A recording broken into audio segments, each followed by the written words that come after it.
You ever wonder why you act the way you do in relationships? Well, it turns out our earliest experiences, they create this powerful blueprint that pretty much shapes our connections for the rest of our lives. So today, we're going to dig into exactly what that blueprint is, all based on the science of attachment. Okay, let's get personal for a second. Do you ever feel like you're stuck in a loop?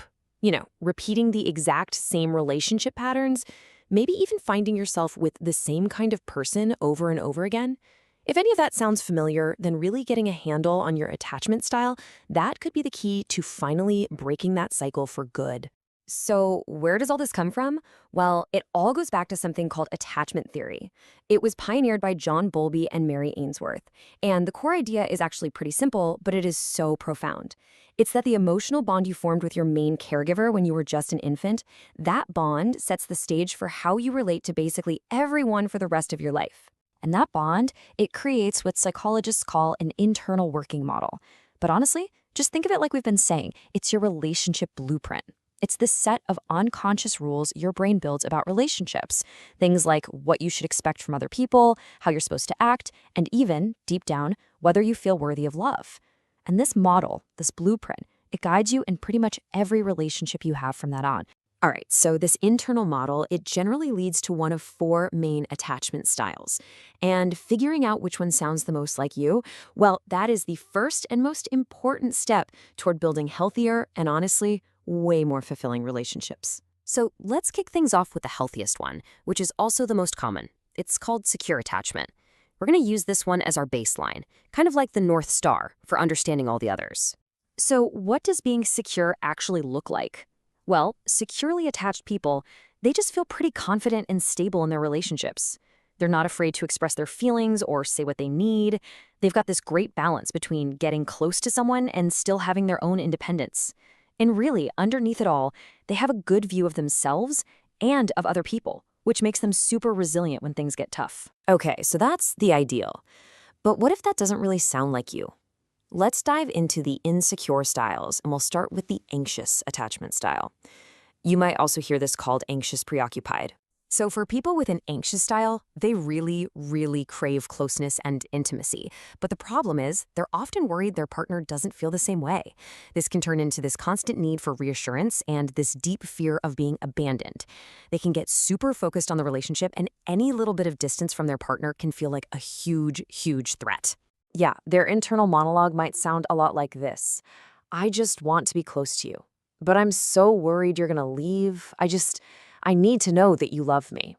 You can just feel that conflict, right? That deep desire for connection mixed with this terrifying fear of losing it. All right, next up, we have the second insecure style, avoidant dismissive. And in a lot of ways, you can think of these folks as kind of the polar opposite of the anxious style. Someone with an avoidant style is all about independence and self-sufficiency. To them, emotional closeness can feel really uncomfortable, almost suffocating. So what do? They tend to pull away to create distance, especially when a partner tries to get too close. They might even dismiss their partner's feelings or call them too needy. Because at the end of the day, it's all about protecting that sense of freedom. And their inner script, it often goes something like this. Look, I'm self-sufficient. I don't really need anyone else. All this closeness just feels stifling. It's a total self-protective move, right? Prioritizing independence over everything else. Okay, the last style we're going to talk about is also the most complex. It's known as disorganized attachment, and you'll sometimes hear it called fearful avoidant. And this style is really defined by a deep internal conflict. People with disorganized attachment, they desperately want intimacy, but they are also absolutely terrified of it. It's this constant push-pull. Relationships feel super confusing and can swing from one emotional extreme to another. Sadly, this pattern often comes from childhood trauma, where the caregiver, the person who was supposed to be a source of safety, was also a source of fear. You can really hear the pain in their internal world. It's like, I want a safe relationship so badly, but the very people I want comfort from are the same ones I'm afraid of. It's a heartbreaking paradox, and it can make finding a stable, loving connection feel almost impossible. So, the big question is, where do these different blueprints even come from? Well, like we said at the beginning, it all comes back to that very first connection with our earliest caregivers. And when you look at it, the difference is pretty stark. On one hand, you have a responsive caregiver who's really tuned into their baby's needs. They create what's called a secure base, and that's what leads to a secure attachment style. But on the other hand, if a caregiver is inconsistent or rejecting, or maybe even frightening, that creates this deep uncertainty, and that's the breeding ground for one of the insecure styles. Okay, I know hearing all of this might sound a little, I don't know, deterministic, like your fate is sealed, but listen, this next part is maybe the most important thing we're going to talk about today, and it's this. Your blueprint is not set in stone. So that brings us to the million-dollar question, right? Are you stuck with your attachment style for life? If you heard one of the insecure styles and thought, oh no, that's me, are you just doomed to repeat those patterns forever and ever? The answer is a huge, resounding no. Absolutely not. The science on this is crystal clear. Your brain has something called neuroplasticity, which just means it is capable of changing throughout your entire life. You can actually develop what's called an earned secure attachment style. Okay, so how do you actually do that? Well, research points to a pretty clear path. First step, work on your nonverbal communication. Learning to read body language, being present, that's the bedrock of connection. Second, boost your emotional intelligence, really understanding your own emotions so you can connect better with others. Third, and this one is huge, go out and find secure people.